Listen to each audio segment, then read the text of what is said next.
views and opinions expressed may not reflect those of the Allen County Public Library, Access Fort Wayne, and or any other supporting groups.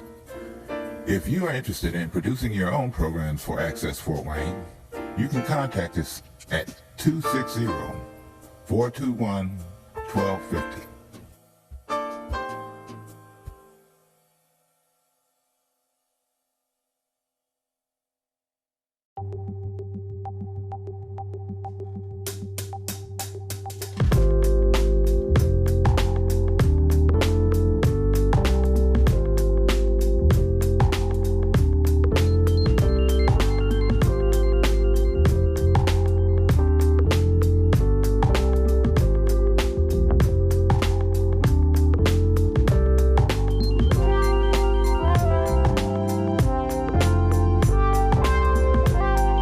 Hi everyone, I'm Mike Green, Public Information Officer in the Allen County Commissioner's Office, and welcome to Countyline, the program featuring news and information about Allen County government. Well, the 2016 session of the Indiana General Assembly concluded just a few weeks ago, and among the measures enacted upon were two of particular interest to both Allen County and local government entities throughout the state. House Enrolled Act 1001 and Senate Enrolled Act 67 provide more than $1.2 billion in new funding for both local road and bridge preservation, along with funding for the regional cities initiatives here in Northeast Indiana and two other portions of the state. Now, these were two of the most highly anticipated bills to move through the General Assembly and were strongly advocated by Governor Mike Pence. On March 23rd, the governor chose the historic Allen County Courthouse as the site for signing these two important pieces of legislation, and we were on hand for that ceremony.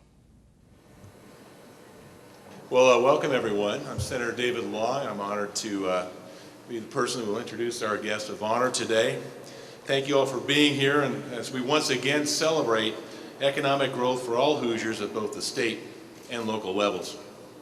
Indiana's experienced historic progress over the past decade in creating one of the best climates for job creation and personal opportunity in the entire nation. And one of the reasons we've experienced that success is the fact that we've invested billions of dollars in our roads, funded for the most part in the past through the Major Moves program, a program that, by the way, did not raise one dime of taxes. We don't have to go over the hundreds and hundreds of projects that were created and completed as a result of Major Moves. They've been everywhere and anywhere throughout the state. And as we like to joke, you can't go 10 yards over the past 10 years in any direction on any of our roads without running into the state flower, better known as the orange construction cone. Yeah, they're everywhere. They're everywhere, and that's a good thing. It's been a record of achievement that other states can only dream about.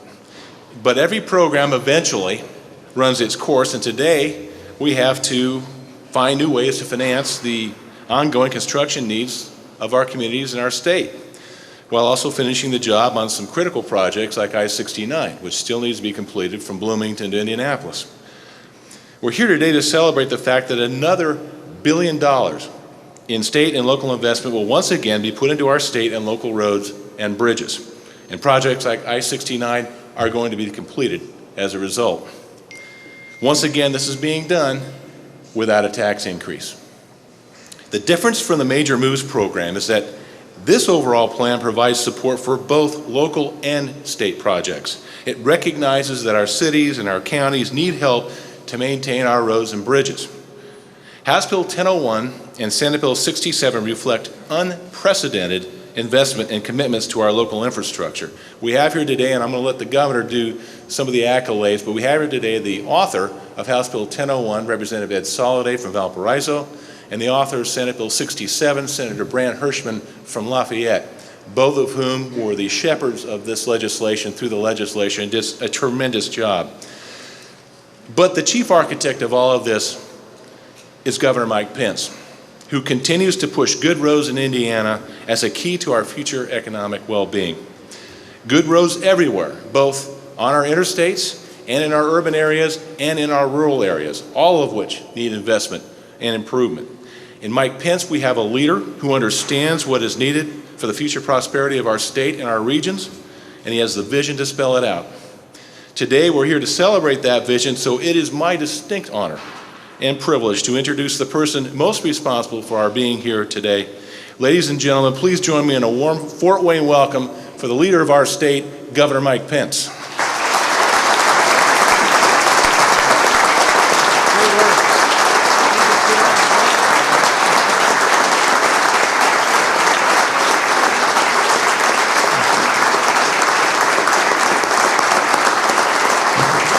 Thank you.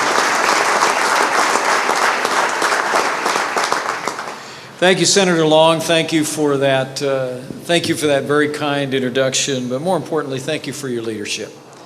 As I'll mention more as we talk about the bills that we will sign into law in Fort Wayne today, we would not be here, but for the principled and strong and tenacious leadership of the President Pro Tem of the Senate, Senator David Long. Thank you so much for your leadership.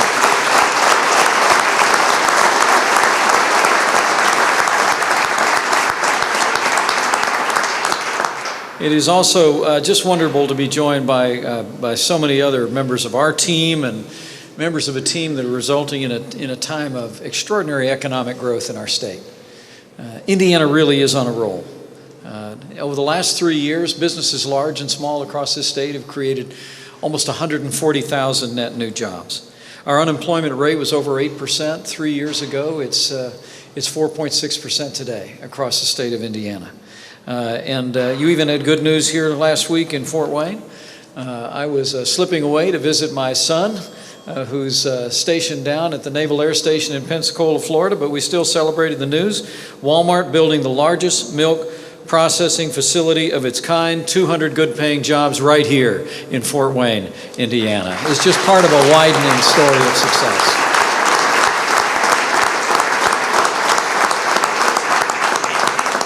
And so many people that have been so responsible for that in local government and a part of the economic development team are all with us today. But I truly am grateful to be joined by members of my team as well. Jim Schellinger, who's the president of the Indiana Economic Development Corporation, and his close partner here at the Northeast Indiana Partnership, John Sampson, and Eric Doden, who we borrowed from Fort Wayne for a few years at the Economic Development Corporation, but now is back helping this whole region continue to grow. These are three great leaders that are champions of economic growth and development, and I'm grateful. I'm grateful that they're here with us today. But I'm especially grateful to be joined by legislative leaders, not only including Senator Long and Chairman Charbonneau and Senator Brand Hirschman, who were the architects of the legislation that I'll sign into law today, but also so many other members of the Indiana General Assembly who demonstrate the overwhelming bipartisan efforts that went into bringing us to this point today. I'm very pleased to have in our presence today Representative David Ober, Representative Martin Carball, Representative Phil Gianquinta, and we have mayors from around the region as well. Senator Liz Brown is with us. Would you join me at least in thanking these members of the General Assembly for their great work?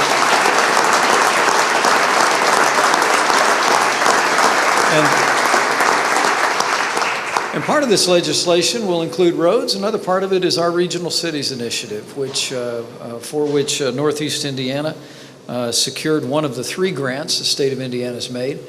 And I'm just so pleased that we have several mayors, as I mentioned, who are here with us, who are part of that collaboration here in Northeast Indiana.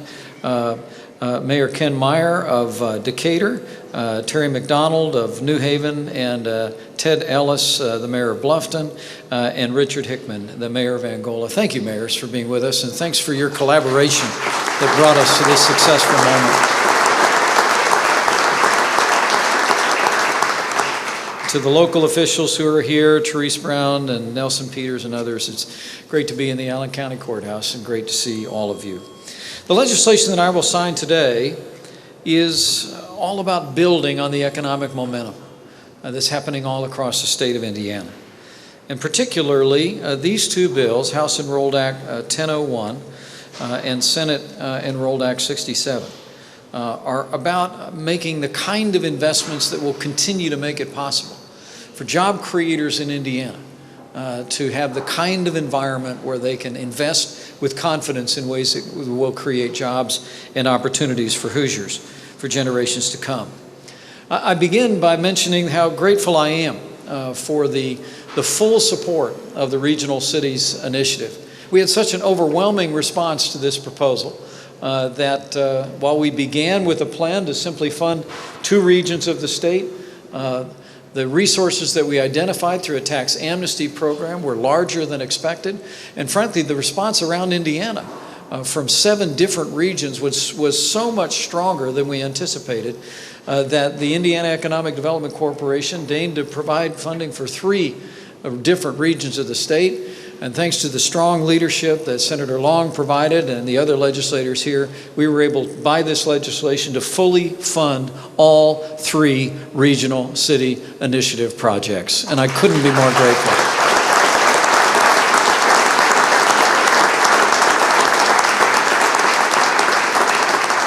It's amazing to think the $120 million that Hoosiers will be investing in this initiative to improve the quality of life and quality of place in regions around our state is leveraging some 420 different unique projects in these 3 regions of the state alone. And here in Northeast Indiana, you all should be very, very proud that this initiative has resulted in 41 regional development projects that will span all of the counties that are involved in northeastern Indiana, and actually beyond the state's investment of $42 million is leveraging nearly $500 million in ways that will continue to make northeastern Indiana a great place to live, to work, to start a business, to grow a business, and get a job. That's an incredible accomplishment, and we look forward to it coming to fruition.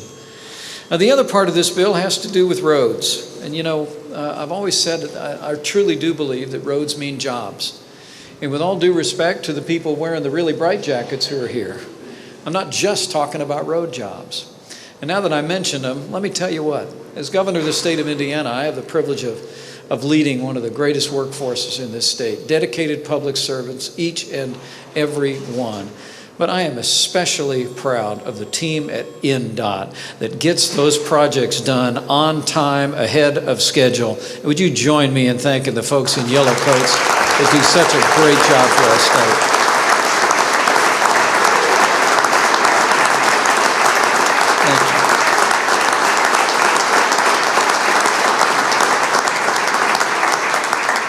But when I say roads mean jobs, I actually mean that if you have the right infrastructure at the state and local level, you create the conditions where people who have capital and have the means to invest that capital can create jobs and opportunities for Hoosiers. And that's really what this is all about. I mean, Indiana is the crossroads of America. And as Senator Long said, we should all be very proud that over the last decade, over and above the federal program financed by our gasoline taxes, where Indiana gets dollars back through our nation's capital, we've actually invested more than $7 billion in infrastructure in our state. We've actually seen over the last decade infrastructure ideas that had only been dreamt of for generations come to fruition. You think about I-69, all well on its way to being completed between our capital city and Evansville, Indiana. You think about the improvements on US 31. And you think about the Ohio River Bridges projects that we'll be cutting the ribbon on before we get to the end of this year. These were projects that literally were talked about before I was born. And thanks to the leadership that we've had at the state level over much of the last decade, with the strong support of the Indiana General Assembly, we've been able to invest billions of dollars to make those become a reality. Our administration has actually increased funding for transportation every year that I've been governor. I'm pleased that with the strong support of the General Assembly, we've invested in the last 3 years $1.26 billion in infrastructure funding. But today we'll make one more important installment in ensuring that Indiana remains the crossroads of America. Thanks to the strong leadership that Senator Long provided and to the creative leadership of Chairman Ed Soliday and Senator Brant Hirschman, I'm pleased to sign into law today legislation that will provide more than $1 billion for state and local roads, and will do it all without raising taxes.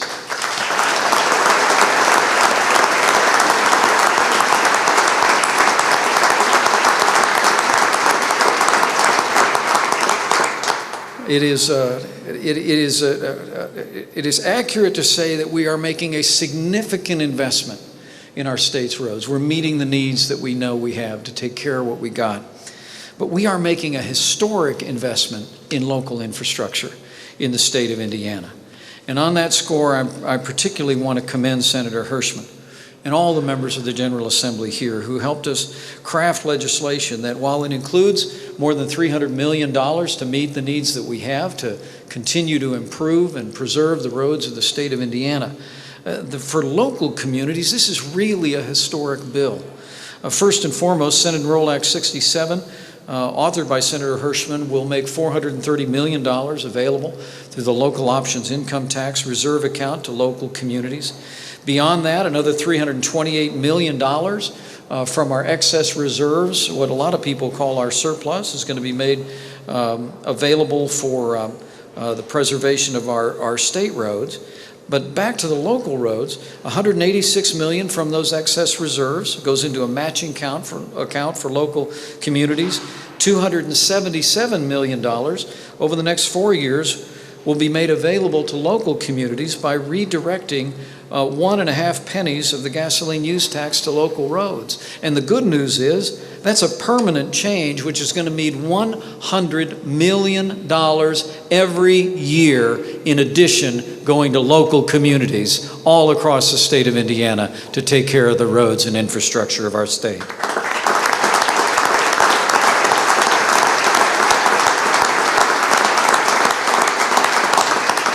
And I'm very pleased that this legislation also includes a task force bringing together the best and brightest minds in Indiana to continue to have a discussion about how we can meet the ongoing needs of the crossroads of America. You know, a lot of people don't realize that we're, as a state, that more interstate highways intersect in the state of Indiana than any other state in the Union. And so roads should always be in the very forefront of what we're thinking about in Indiana, and I'm grateful that this legislation contemplates an ongoing discussion about meeting those needs in the course of the 21st century, and I look forward to being a part of that. But I'll close where I started, and that is that I know we're talking about roads, but I really think this is about jobs. It really is about having the right conditions and the right investments at every level that will encourage the kind of investments that will create jobs and opportunities for Hoosiers. I truly do believe that the combination of the Regional Cities Initiative and the way that it's catalyzed collaboration, sometime for the first time ever, across regions of the state of Indiana to improve the quality of life in ways that will help us retain and attract the workforce of a growing Indiana economy in this century that's ahead, and also the combination of the investment of over $1 billion in infrastructure and changes in the funding for local government gives us a real foundation for growth and opportunity. That's what I mean when I say roads mean jobs. And so I sign this bill with great optimism, but with a heart filled with gratitude for every member of the General Assembly who's gathered here, for their tenacious commitment in a fiscally responsible way to provide the resources that the people of Indiana need to continue to maintain our roads, to continue to maintain the growth in this state. And I'm incredibly grateful to be able here in Fort Wayne, Indiana, to sign into law Senate Enrolled Act 67, House Enrolled Act 1001. And I truly do believe that these investments, and more like them in the future, I might add, with a vision for a growing Indiana economy, will guarantee that our third century will be our greatest century yet. Thank you very much, and God bless you. It's great to be in Fort Wayne.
Well, for those of you who have awakened from a coma or have crawled out from under a rock, you may not be aware, but we have an election coming up on May 3rd, and it's going to be a big one, which means work is already underway here in the Allen County Election Board offices to prepare for that day.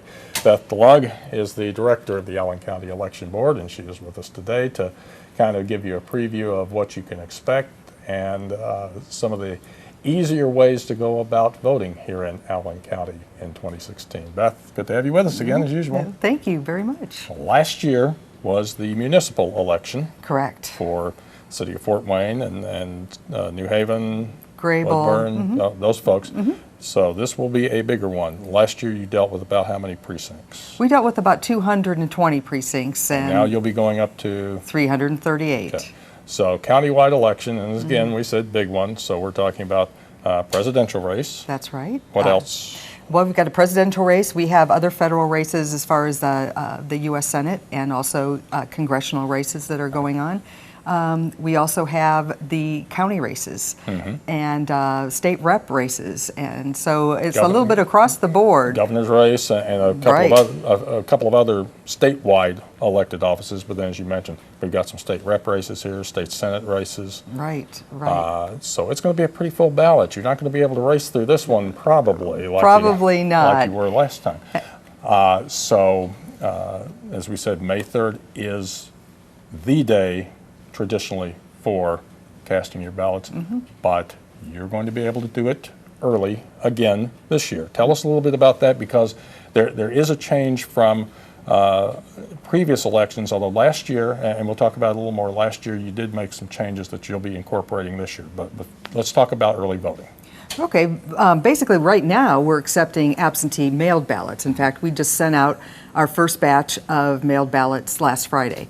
And the number was, it shows us that this is going to be a big election. We sent out more mailed ballots this time than we did at the same time in 2008, which was again another big presidential primary election. So we can see already that we're going to get people that are going to be coming out. So you can send in mail ballots now. On April 5th, we will start voting. When do you need those mail-in ballots back into your office so that they count?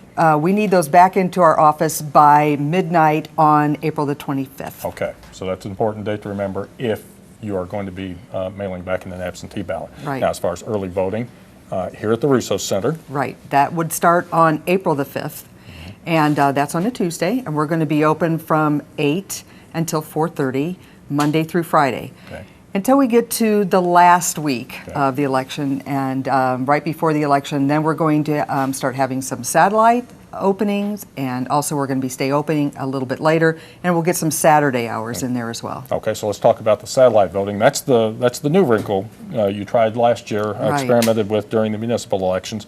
Tell us about those locations and when they'll be open.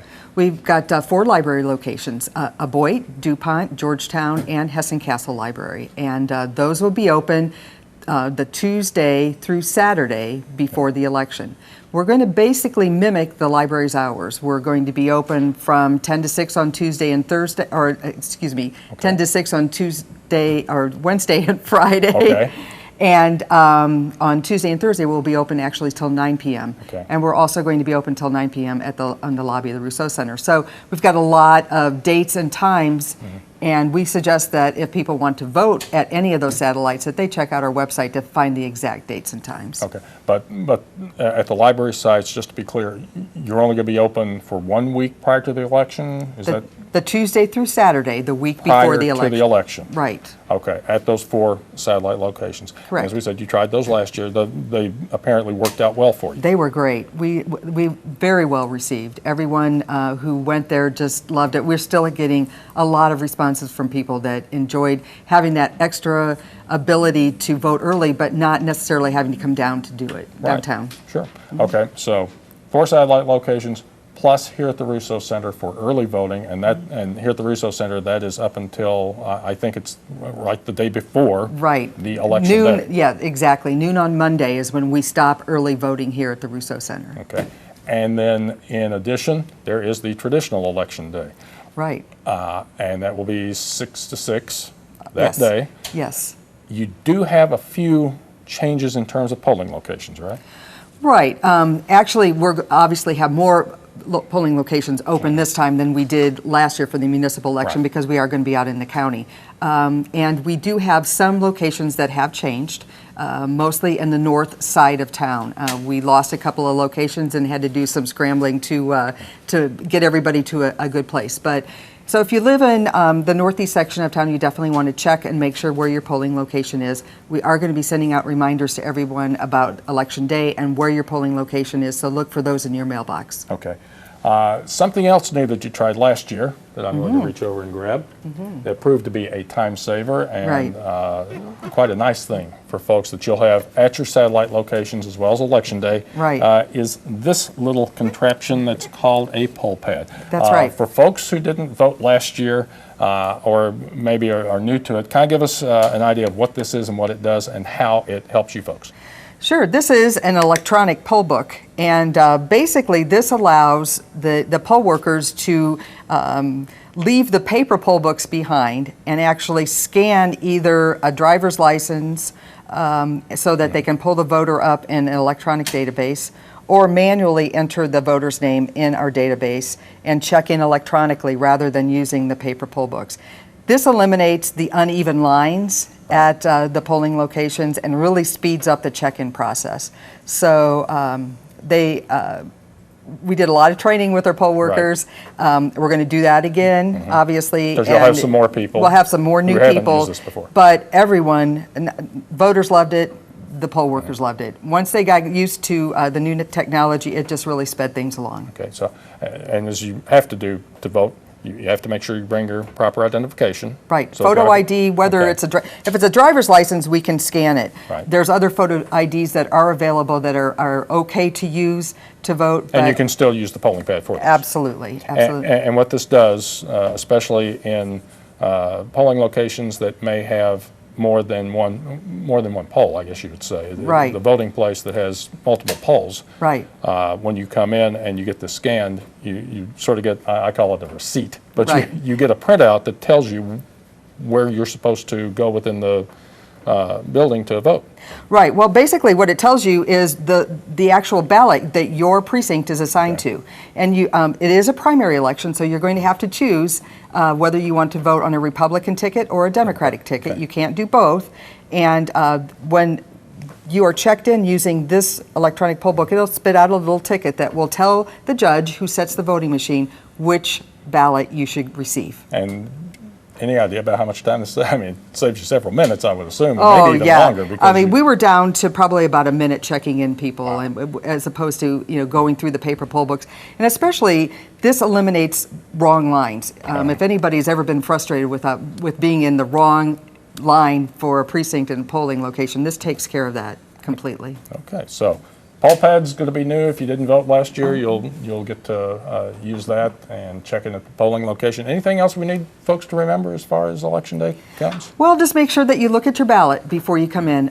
We do have public questions that are on the ballot this time as well. Fort Wayne Community Schools has a question. Southwest Allen County Schools has a question.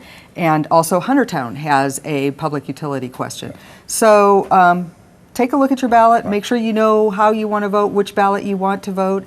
And then come on in. We're ready for you. And the Allen County Election Board website can help you out with all of that, right? Absolutely. allencountyvoters.info. Okay. If you go there, you can actually see who you'll be voting, the races that you'll be voting on, Right. as well as whether you have any referendum issues that are going to be on the ballot. Absolutely. Sample ballots are all available there. You can, our map is back. We lost our map last year, and we've got our map back, so you can go in and put in your address and get all the details for your particular address as far as what your ballot looks like and what your precinct is, all of that. Precinct even shows you, we'll detail, I believe, a map that shows you how to get to your polling location from where you are. Exactly. So Yeah. It couldn't be easier. You have no excuse, really. That's right. So we hope you'll get out and vote.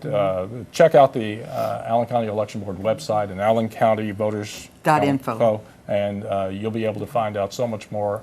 Get yourself prepared for either May 3rd Election Day or leading up to then. If you want to vote early, you'll have the opportunity to do that. Beth, thanks a lot. Good thank luck you. to you folks on Election Day. We look forward to it. Thanks, Mike. And that's going to do it for this edition of County Line.